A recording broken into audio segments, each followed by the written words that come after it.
So once upon a time, in ancient Athens, there was a king named Aegeus. And one day, Aegeus was away from his kingdom on business when he happened to get a foreign princess named Aethra in a family way. Ancient sources tell us there was alcohol involved. Now, Aegeus was not looking to make any permanent political alliances in this fashion. So he decided the most prudent thing to do, rather than to stick around, would be to sort of hightail it back to Athens. But first, being an honorable-ish sort, he brought Aethra to this big rock out in the countryside, and he told her that he had had his sword and his sandals placed under this enormous rock. And he says, when the boy grows up, and I don't know how he knows that she's going to have a son, but he does. When the boy grows up, bring him to this rock, and if he's heroic enough to lift it, have him retrieve the sword and the sandals, and bring him to me in Athens, and I will claim him as my son. And Aethra says, I'd rather be on your health plan, but I will take what I can get. So Aethra gives birth to a son, whom she names Theseus. And she gives him a loving and secure childhood, way out in the sticks, far away from Athens, and he has no knowledge of his true father. Theseus spends his childhood dreaming of being a hero, right? All his days growing up, he's heard the stories of the great Hercules, which they were telling even back in his day, and his wonderful exploits fighting monsters and doing great deeds. And Theseus is like, yes, that is what I want to be. That is the life for me. So when he comes of age, the princess takes him out to the countryside, and she presents him before this, enormous boulder, and she gives him his first proper heroic challenge, right? Look at that big rock. Maybe you could lift it. And so, being heroic in spirit and also being heroic in core conditioning, Theseus lifts the rock, and he finds the items hidden underneath. And the princess then explains to him that, oh, by the way, you're actually a prince of Athens, and you should take these items and go back to your kingdom and claim your birthright. And Theseus is totally game. Now, there were two ways to get to Athens back in the day, from whatever backwater burg it was that Theseus grew up in. The first way was to sail around the coast, like so. And the advantage of that way was that it was the safest way to go. The second way involved taking the highway straight through the kingdom.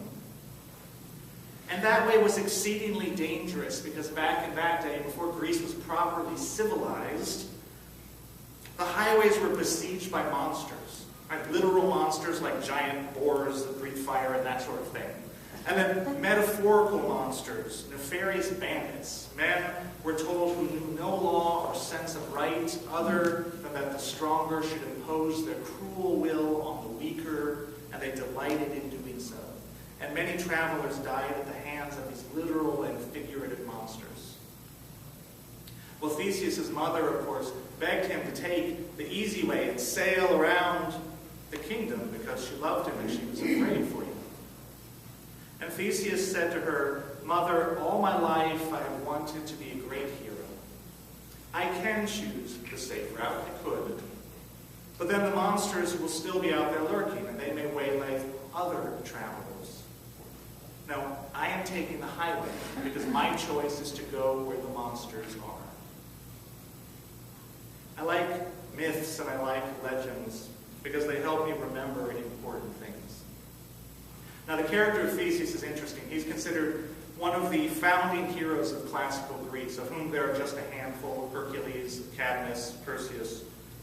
And the job of a founding hero in Greek myth is to confront and defeat legendary monsters and bandits and villains, to sort of usher out an old era characterized by violence and superstition, and usher in a new era characterized by reason and civilization.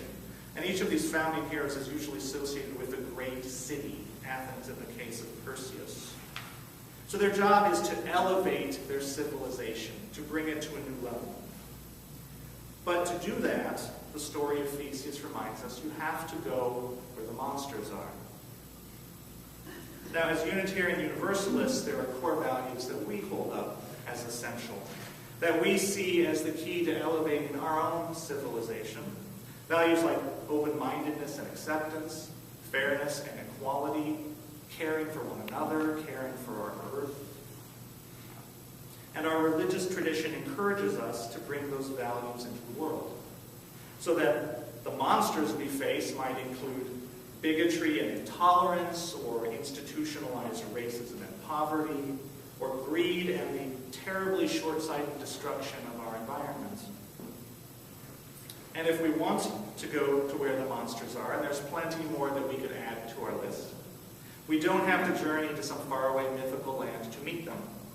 There is no shortage of monsters looming on the horizon that we might choose to engage with right here in Indiana.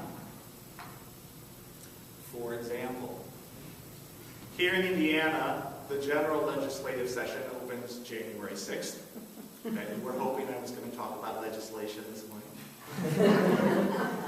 According to the Indy Star, State Senator Scott Schneider is widely expected to introduce a bill called the Indiana Religious Freedom Restoration Act. Sounds pretty good, right? Which is purportedly intended to protect religious freedom from government interference. According to supporters of the bill, like the American Family Association, the bill would allow bakeries, caterers, florists, and wedding chapels to refuse services to gay couples based on the owner's religious beliefs. It would also allow adoption agencies to refuse to place children with gay couples. This is what the bill's supporters are saying, that religious freedom equals the right of public businesses to deny services and civic equality to gay people. Right, so this is a bill that's imminently coming our way. So maybe you feel this is an issue where the religious voice of Unitarian Universalism needs to be heard. Last November, Reverend Gerard Barnes of IndyCAM, the Indianapolis Congregation Action Network, spoke at UUI about a proposed new $450 million criminal justice center for Indianapolis that would add 1,000 new beds to our city's jail. $450 million. And IndyCAN is urging Mayor Ballard to adopt a jobs not jails platform. The City Council is expected to decide on this issue in early 2015, so maybe you'd like to bring your UU values to that conversation, which is imminently on the horizon. Of course, the deaths of Michael Brown, of Eric Garner, of Tanner Rice and John Crawford, and many others at the hands of police have triggered protests in the streets and a reopened conversation on institutional racism that is long overdue but does not promise to be easy. We'll be talking about these issues in the coming weeks, so I'm not going to get into them here more now, but of course they play out in Indianapolis just as they do everywhere, and you may want to engage on those. And then the mother of all looming issues is climate change, which in one sense sort of dwarfs all of the other issues because it threatens the continuation of our civilization and eventually even our species.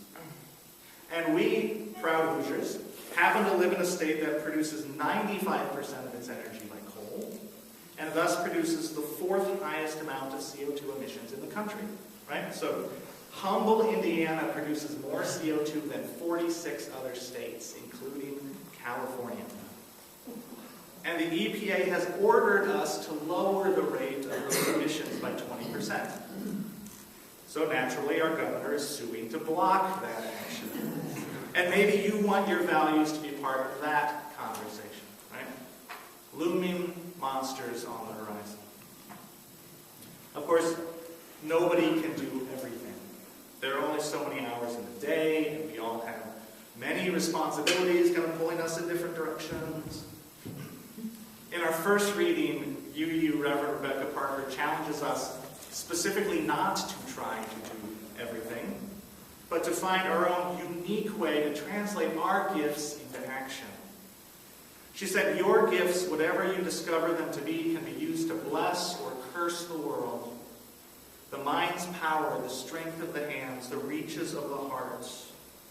Any of these can serve to feed the hungry, welcome the stranger, praise what is sacred, do the work of justice, or offer love. She says, you must answer this question, what will you do with your gifts? And then Parker finally says, none of us alone can save the world. Together, that is another possibility. And so she reminds us that we choose to do the work of justice in community. And religious communities like UUI both ground and amplify our work. Religious communities ground and amplify our engagement with the world. Now, I think the amplify point is plain enough. We are stronger when we work together. When we can play each of us to our individual strengths, when we can share information and networks, when we can inspire and encourage each other, and we make each other better in community. And if you are looking to be inspired and connected, this is a good place to be. So, since we're starting a new year, and a new church year, I wanted to take just a moment in that spirit and look back at some of the work we've already done just since August, which was sort of the official start of the 2014-2015 church year. We opened the year by building little libraries for the neighborhood, the Butler-Tarkington neighborhood, which will be installed on our grounds in the spring. We hosted a presentation by a national speaker on religious and environmental issues that was extremely well attended. We raised funds to replace all 192 light bulbs in our sanctuary with energy-efficient LEDs, which will reduce our environmental footprint. And we were very well represented by our green team at public rallies and discussions on local environmental issues. We were there. We tutored students at local School 43, and we tutored refugee children relocated to Indianapolis, and we continue to do that work. We worked with the aforementioned IndyCan and area churches on a phone banking drive to get the vote out for the November elections, and we reached 12,000 minority voters in that fashion. We participated in the Million Meal Marathon at Lucas Oil Stadium, and we partnered with Soup Song to provide a Thanksgiving meal for 250 food-insecure neighbors. We collected coats and Christmas presents for families in need. We provided meals for Indiana youth group gatherings, and we brought Graham Brinklow of IYG here to talk about GLBTQ issues. So if you want to get engaged in 2015, if you want to go where the monsters are, this is a good place to help you do that. The Green Team would love to talk to you if you want to work on environmental issues. The IndyCan committee meets again in January. Your jobs, not jails, and smart, focused community activism appeals to you. We're forming an anti-racism group here at UUI. If that is work that appeals to you, there's information about that in your bulletin. And if you want to tutor kids or help out in the community, there are many people that are waiting to talk to you. And if you have your own vision or passion that you'd like to make happen, we'd love to hear from you.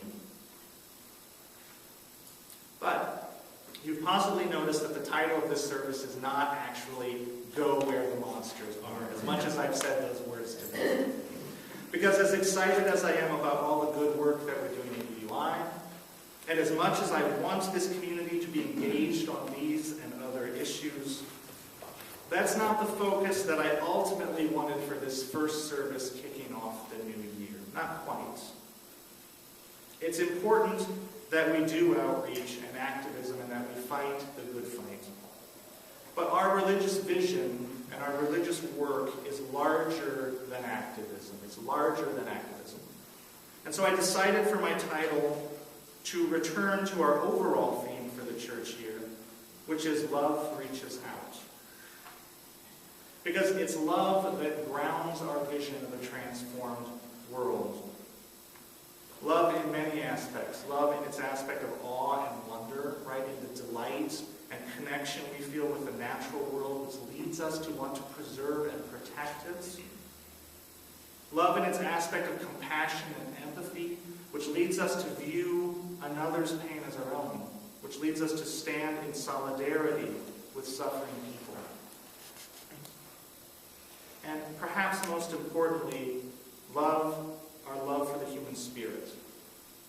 Unitarian Universalism is a religion that delights in humanity, that delights in the human spirit, in human ingenuity, human creativity, human knowledge, and the human capacity to love. We acknowledge the reality of human failure and wrongdoing.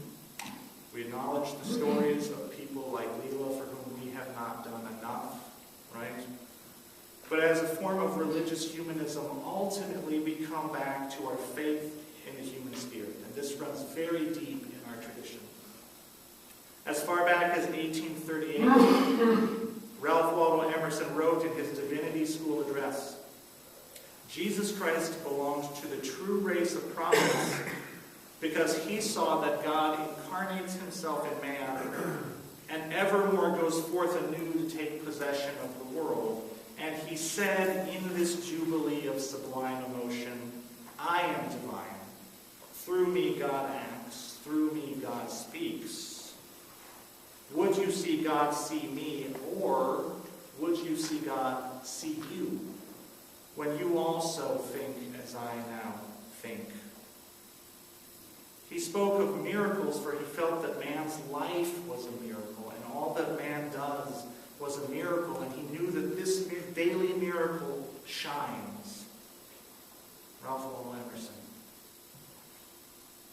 Human life is a miracle, and if you want to see the divine, look in a stranger's eyes. That is the faith that undergirds the work that we do in our religious community. And how different the world would be if these values were truly held and nurtured in our society. And so some of the most important work that we do here at UUI happens not in our activism, but in our religious education program, where we teach these values to the next generation, and where we create an environment in which all children can experience their own worth. All children know that they are valued. Some of the most important elements of our worship are the art and the music that uplift us and remind us of the magnificence of the human spirit and of the divine creative spark in each of us. And some of the most important moments in our church life come when we are simply present to one another. Whether it's during an RE class, or a youth con, or joys and sorrows, or a photography club, or just working on the grounds. In these simple moments of unguarded connection, love reaches out. The daily miracle shines. This is the promise that grounds and sustains our work, and this is what I wanted to hold up for you and for 2015. That as we learn to replace intolerance with acceptance, and impatience with compassion, and greed with generosity, and fear with love, and as we bring these values ever more out into the world, that the daily miracle of human life will shine ever brighter. The life of our religious community strikes many different tones and chords. Sometimes it is quiet and contemplative. Sometimes it is sorrowful. Sometimes it is awestruck and wondering. And sometimes it is activist and strident, like the fanfare of trumpets. But the overall note of our religion, the overall note of Unitarian Universalism, the one to which we are again and again returning, is that of expectant joy, of jubilation. Because we are love reaching out, and little by little we are love breaking through. And we know that what is waiting on the other side is the promise of the human spirit to be fully free one glorious day. And you know that sooner or later this had to happen, that somehow it would all break out, all that pent-up joy, and people would sing and hold hands, their bodies swerving like taxis, and the music inside their heads would fill the streets with dancing, clapping hands, and stamping, and you sing another chorus of "We, yes, we are all we've got." Whether you believe that we are all we've got, or whether you believe that we are wrapped up in some greater love that is rolling through the universe, our religious tradition teaches that the only way that we're getting to that